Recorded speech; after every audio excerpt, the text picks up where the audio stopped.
Are you new to Medicare and all of a sudden you've got to figure out how to pay this silly Medicare Part B premium? Well, it's not really silly. It's necessary for a lot of things. But we're going to talk about this. This is Bob Vineyard, your Medicare expert with the Georgia Medicare Minute. A couple of things you need to know. A lot of people get to Medicare and they thought, well, I thought I was going to get this for free. I didn't know I was going to have to pay for it. Well, it's not free. For most people, there is no premium associated with the Medicare Part A. That's the hospital inpatient portion. Medicare Part B comes with a premium. And if you're receiving Social Security, then you can have your Medicare Part B premium deducted from your Social Security benefit. That's what I suggest that you do. Everybody's different, and some people say, well, I don't get much anyway, and I don't want it coming out of my Social Security benefit. Well, it's coming out of some pocket. You're going to have to pay it one way or the other. Why not just go ahead and make it automatic? This is assuming, of course, you've got enough Social Security benefit to cover the Part B premium. But whether it comes out of Pocket A or Pocket B or Pocket C really doesn't matter. It's a psychological thing. But paying it with your Social Security benefit, having it deducted from your Social Security benefit, is the easiest way to do it. Trust me on that. And most of my clients do it that way. So what if I'm not receiving Social Security? How do I pay my premium, my Part B premium? Well, I'm glad you asked, because I have right here, this is an initial bill that my wife got. She's not receiving Social Security. That's another story. Anyway, she's not receiving Social Security, but she did sign up for Medicare finally. She retired a couple of weeks ago, and she has signed up for Medicare with her agent's help. That would be me. And so today in the mail, she gets a bill for her Medicare premium, and it's $578. And she said, "Wait a minute! I thought you told me it was $145." And I said, "Well, let me look at that." I said, "Oh, this is for 4 months of premium: September, October, November, December."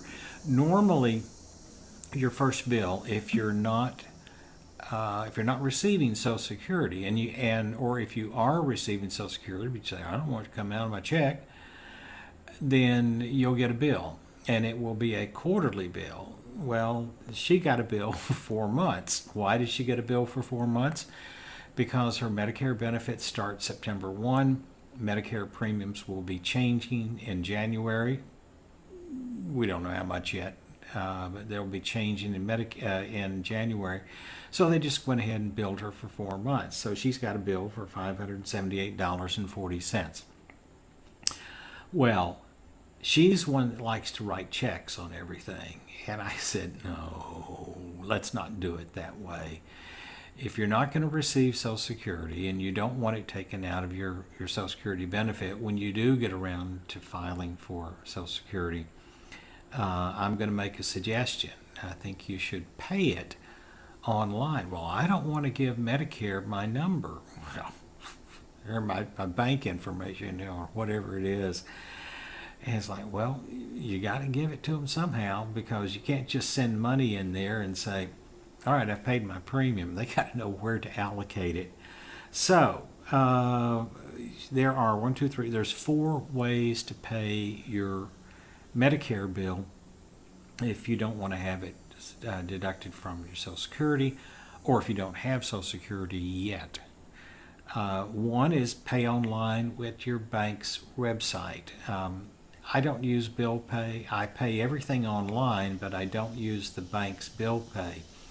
It's easier for me to set up the payment information with my credit card or my insurance premium or whatever it is. So I don't really know how bill pay works. I've got an idea, but a lot of people use bill pay, or whatever your bank calls it. If you want to do it that way, that's probably the best way if you don't want to give out a lot of your information. You can sign up for Medicare Easy Pay, and that is their monthly bank draft thing that you can set it up that way. Some people don't like monthly bank drafts. That's okay. That's why you've got choices here. You can make a check or money order payable to CMS Medicare Insurance and mail it. Wrong, wrong, wrong, wrong, wrong. Because the pay stub, the bill stub down here has your name, address, your Medicare number, and if you decide to pay by credit card, it has your Visa, MasterCard, American Express number. Do not put this in the mail. That is the worst thing in the world for you to do. So don't do that. And don't send them a check either. That's my advice to my wife. We'll see what she decides to do, but I've said don't send anything through the mail. I would suggest, if you don't want to set up the bank draft, to go to your bank and set up the bill pay.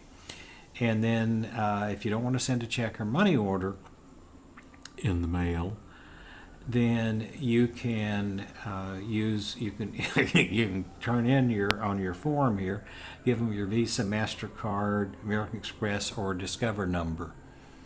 Yeah, that's great. If it ends up somewhere other than Medicare, then somebody's got your name, address, your Medicare number, and your credit card number. Let's not do that. So that's how you do it. If you signed up for Medicare and you wonder how you're going to pay your Medicare Part B premium, now you know. This is Bob Vineyard, your Medicare expert with the Georgia Medicare Minute. You take care. Have a great day.